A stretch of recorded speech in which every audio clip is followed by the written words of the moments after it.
Hindi pa? Wala dyan. Wow! Jollibee meets our birthday celebrant!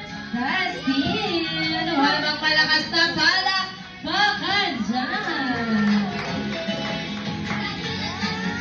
At syempre hindi lang yan, dahil balita ko ay hindi rin pupunta si Jollibee ng walang talang regalo para sa ating birthday celebrant. Tama ba ako, Jollibee? Syempre, tamang-tama. Ano ba yung dala mo para kay Dustin?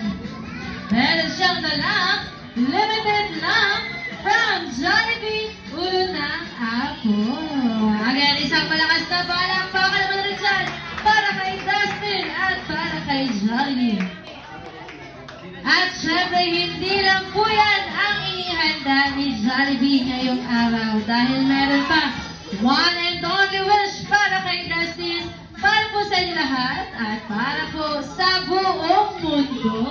Ayan, Jollibee, ready ka na bang i-deliver yan? Siyempre, always ready ang aming special guest. Yun naman, ang Jollibee's one